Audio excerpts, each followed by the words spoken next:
everyone. Our today's topic is consumers equilibrium utility analysis. We will cover it in only one session. Book name microeconomics.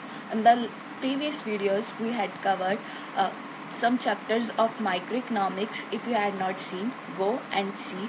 I will give you link in the description box. So आज के thumbnail से आपको पता चल गया होगा कि हमारा टॉपिक नेम है कंज्यूमर्स इक्विलिब्रियम, जिसे हम करेंगे इस सेशन में. बुक नेम है माइक्रो इकोनॉमिक्स. आज के चैप्टर को स्टार्ट करते हैं हमारे फर्स्ट टॉपिक के साथ. फर्स्ट टॉपिक है कंसेप्ट ऑफ यूटिलिटी. यूटिलिटी का कंसेप्ट क्या है? जब आपने चैप्टर का हेडिंग पढ़ा तो वो था कंज्यूमर्स इक्विलिब्रियम यूटिलिटी एनालिसिस. तो पहले हम पढ़ेंगे कि यूटिलिटी क्या होती है, देन हम पढ़ेंगे कंज्यूमर्स इक्विलिब्रियम क्या सिचुएशन होती है, क्या होता है. तो यूटिलिटी का कंसेप्ट क्या है?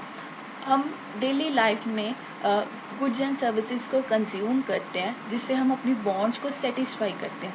जैसे कि हम फूड को कंज्यूम करते हैं, टीचर सर्विसेज लेते हैं, डॉक्टर सर्विसेज लेते हैं, और बहुत सारी सर्विसेज और बहुत सारे गुड्स हम कंज्यूम करते हैं अपनी वांट्स को सेटिस्फाई करने के लिए. जैसे कि हम अ कप ऑफ टी कंज्यूम करते हैं ताकि हमें उससे सेटिस्फेक्शन मिल सके. उस सेटिस्फेक्शन को हम इकोनॉमिक्स में यूटिलिटी बोलते हैं. सो हम एक बार फिर से रिवाइज करते हैं. जो हम गुड्स एंड सर्विसेज की कंजप्शन करते हैं उससे मिलने वाली सेटिस्फेक्शन को हम इकोनॉमिक्स में यूटिलिटी बोलते हैं. अब यूटिलिटी को मेजरमेंट क्या होती है, अब हम वो डिस्कस करते हैं. यूटिलिटी की टू वेज में मेजरमेंट होती है, कार्डिनल मेजरमेंट और ordinal measurement.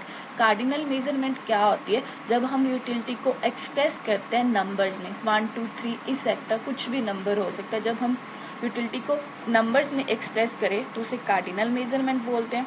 Second one measurement है ऑर्डिनल मेजरमेंट. ऑर्डिनल मेजरमेंट क्या होती है? जब हम उसे रैंक्ड करें, हाई और लो, मोर और लेस, जब हम इसमें करेंगे तो वो ऑर्डिनल मेजरमेंट होगी, और जब हम नंबर्स में करेंगे तो कार्डिनल मेजरमेंट होगी. अब नेक्स्ट कंसेप्ट है हमारा टोटल यूटिलिटी. टोटल यूटिलिटी क्या होता है?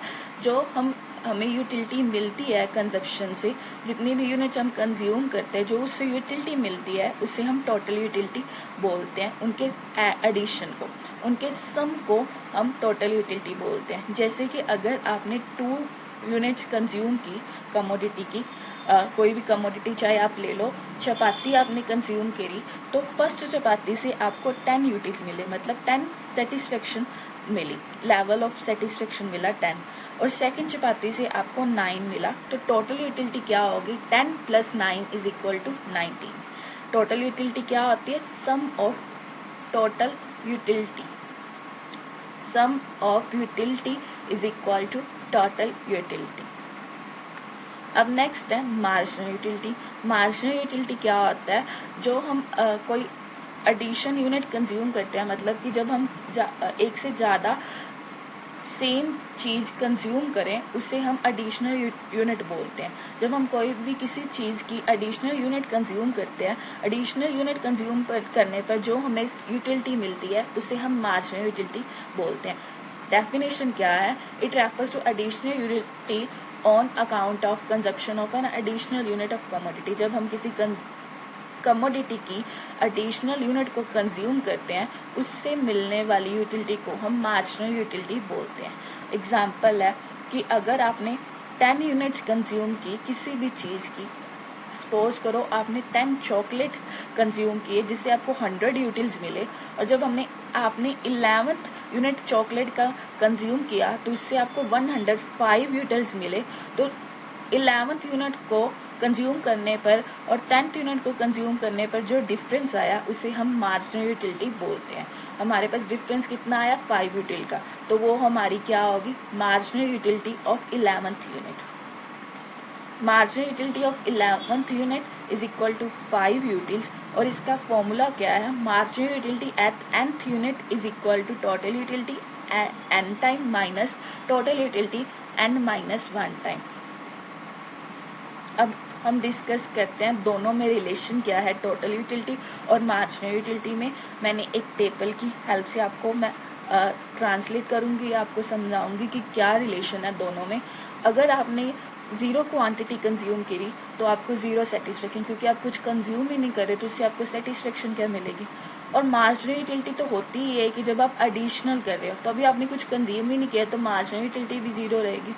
जब आपने फर्स्ट कमोडिटी कंज्यूम करी तो उससे आपको टोटल यूटिलिटी मिली 8, तो मार्जिनल यूटिलिटी क्या हो गया, 8 माइनस 0 इज इक्वल टू 8। जैसे कि मैंने आपको पहले वाली स्लाइड में बताया मार्जिनल यूटिलिटी का फॉर्मूला, बस वही मैंने यहाँ पे इम्प्लाई किया है।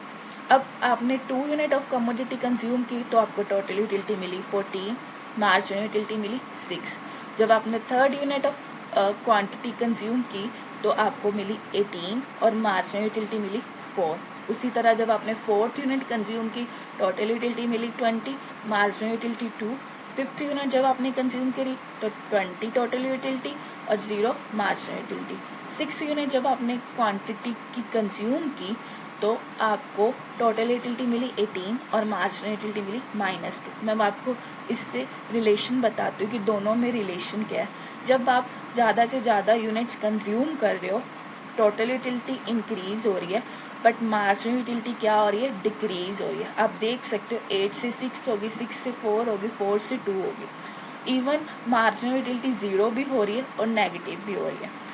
क्या होता है, साइकोलॉजिकल इफेक्ट है कि अगर आप किसी चीज़ को ज़्यादा कंज्यूम करते हो तो आपको जो उसे सेटिस्फेक्शन मिलती है ना, वो कम होती जाती है। उसी तरह मार्जिनल यूटिलिटी सेटिस्फेक्शन ही एक तरह की, कि आप जब कुछ कंज्यूम कर रहे हो एक से ज़्यादा टाइम तो उससे सेटिस्फेक्शन आपको कम मिल रही है।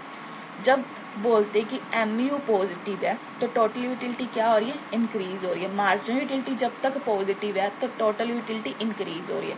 जब टोटल यूटिलिटी मैक्सिमम होगी, मतलब 20 तक होगी, तो जो मार्जिनल यूटिलिटी है वो 0 बन गया। जब टोटल यूटिलिटी मैक्सिमम होगी कि इससे ज़्यादा आप उससे यूटिलिटी नहीं ले सकते, अगर लोगे तो वो नेगेटिव में चला जाएगा।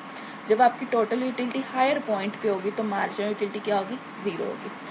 टोटल यूटिलिटी डिक्रीज स्टार्ट होना हुई, मतलब कि कम होना स्टार्ट हुई, तो मार्जिनल यूटिलिटी नेगेटिव होगी। जब हमारी टोटल यूटिलिटी कम होनी स्टार्ट हुई, मार्जिनल यूटिलिटी नेगेटिव बन गई। इससे क्या है कि जब आप अपनी लिमिट से ज़्यादा कुछ भी कंज्यूम करते हो उससे हमें नेगेटिव इफेक्ट पड़ता है। फिफ्थ वन क्या है कि जब मार्जिनल यूटिलिटी डिक्रीज हो रही है तो टोटल यूटिलिटी इंक्रीज तो हो रही है बट डिक्रीजिंग रेट, ये ध्यान रखना। 8 से 14 6 इंक्रीज हुई, 14 से 18 4 इंक्रीज हुई, 18 से 22 इंक्रीज हुई, उसके बाद तो कुछ इंक्रीज ही नहीं हुई ना। अब नेक्स्ट है, मैं आपको डायग्राम से ट्रांसलेट करती हूँ। देखो, जब टोटल यूटिलिटी इंक्रीज हो रही है, मैक्सिमम पॉइंट पे आ गई, मैक्सिमम पॉइंट पे आ गई, तो मार्जिनल यूटिलिटी 0 होगी। उससे पहले क्या थी, मार्जिनल यूटिलिटी डिक्रीज हो रही थी, टोटल यूटिलिटी इंक्रीज हो रही थी डिक्रीजिंग रेट पे, मार्जिनल यूटिलिटी डिक्रीज हो रही थी। जब वो टोटल यूटिलिटी मैक्सिमम होगी तो मार्जिनल यूटिलिटी 0 होगी। जब टोटल यूटिलिटी डिक्रीज होना स्टार्ट हुई, नीचे आना स्टार्ट हुई, तो मार्जिनल यूटिलिटी क्या होगी, नेगेटिव होगी। और जिस पॉइंट पे मार्जिनल यूटिलिटी 0 हो जाती है उसे हम पॉइंट ऑफ सैचुरेशन भी बोलते हैं, पॉइंट ऑफ स्टेटिटी भी बोलते हैं। ये वाला क्वेश्चन एग्ज़ाम में आपसे ज़रूर पूछा जाएगा, तो इसे अच्छे से रेडी कर लेना। मैं आपको साथ साथ में नोट्स अवेलेबल करवा रही हूँ, आप चाहे इसे भी राइट कर सकते हो, बिल्कुल सही होगा आपका।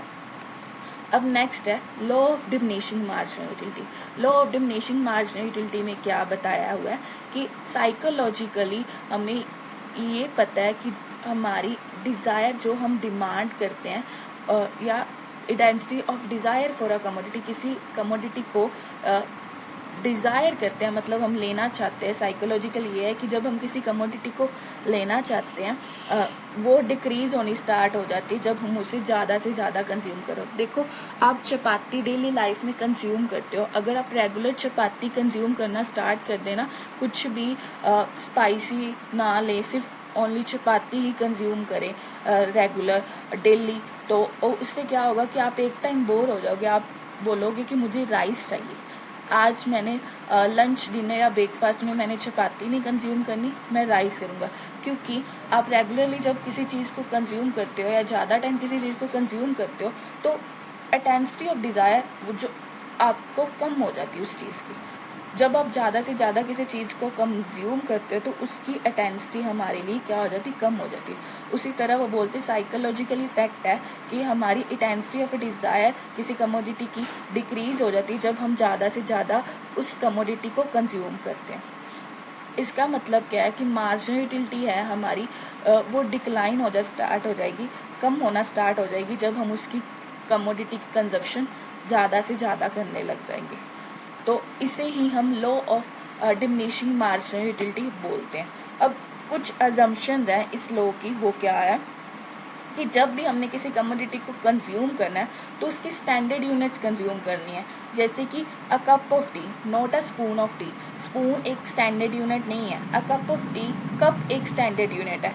वो बोलते जब भी ये आपने लो चेक करना है ना, वेरीफाई करना है, तो आप स्टैंडर्ड यूनिट्स कमोडिटी की कंज्यूम करें, ना कि अनस्टैंडर्ड तो वो हो गया स्पून ऑफ टी। आप बोले मैंने 12 स्पून ऑफ टी कंज्यूम किए, ये तो गलत है। अगर आप बोलो मैंने 12 कप ऑफ टी कंज्यूम किए, तो तब law of diminishing marginal utility valid होगा। Consumption of the commodity is continuous. जब भी आप किसी चीज़ की कंजप्शन कर रहे हो उसकी कंटिन्यूस होनी चाहिए। ये नहीं होना चाहिए पहले मैंने कंज्यूम किया a cup of tea, 1 hour के बाद मैंने अ कप ऑफ टी और इन कंज्यूम की। ये नहीं होना चाहिए, लगातार होने चाहिए। मतलब कि कुछ भी टाइम नहीं उसमें होना चाहिए, लगातार आप ले रहे हो किसी चीज़ की कंजप्शन, उससे तब हम law of diminishing marginal utility valid होगा। अब नेक्स्ट है concept of consumers equilibrium. Consumer equilibrium का कंसेप्ट क्या है, जैसे कि हमारे चैप्टर के हेडिंग में था consumer equilibrium, utility analysis. Utility के बारे में हमने डिस्कस कर लिया, अब हमारा कंज्यूमर इक्विलिब्रियम टॉपिक रह गया। तो वो बोलते क्या है ये कंसेप्ट, कहते कंज्यूमर तब इक्विलिब्रियम में होगा जब उसकी इनकम जो उसने दी है और उसके मार्केट प्राइस गुड्स की उसने प्लान की हो एक्सपेंडिचर। बोलते जब एक कंज्यूमर ने अपने खर्चे प्लान किए हों अपनी इनकम को देख के, उस सिचुएशन में वो कंज्यूमर इक्विलिब्रियम होगा जब उसे ज़्यादा से ज़्यादा सेटिस्फेक्शन हो।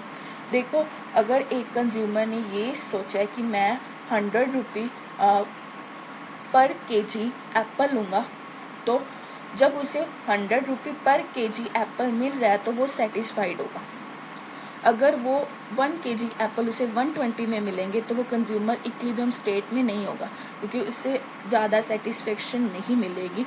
जो उसने प्लान किया था उससे ज़्यादा एक्सपेंडिचर हो रहा है, तो कंज्यूमर कभी भी इक्विलिब्रियम में नहीं होगा। ये हो सकता है कि अगर उसे 80 रुपी पर केजी एप्पल मिलने लगे तो वो सेटिस्फेक्शन हो, खुश हो कि मुझे जितना मैंने प्लान किया था एक्सपेंडिचर उससे कम हुआ है।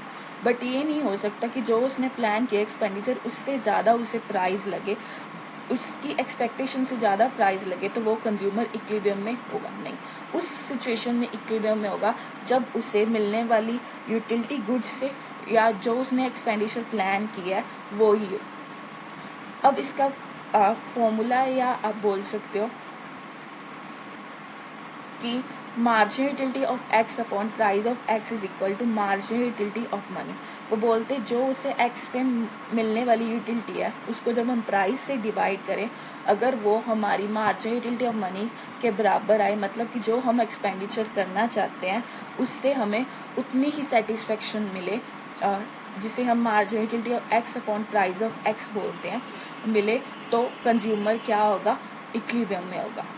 अगर वो एक कमोडिटी ले रहा है, अगर वो 2 कमोडिटी कंज्यूम कर रहा है, तो उससे दोनों से मिलने वाली यूटिलिटी किसके इक्वल होनी चाहिए, मार्जिनल यूटिलिटी ऑफ मनी से। अगर वो और भी ज़्यादा गुड्स एंड सर्विसेज कंज्यूम करता है तो उससे भी उसे मार्जिनल यूटिलिटी ऑफ मनी के इक्वल आना चाहिए।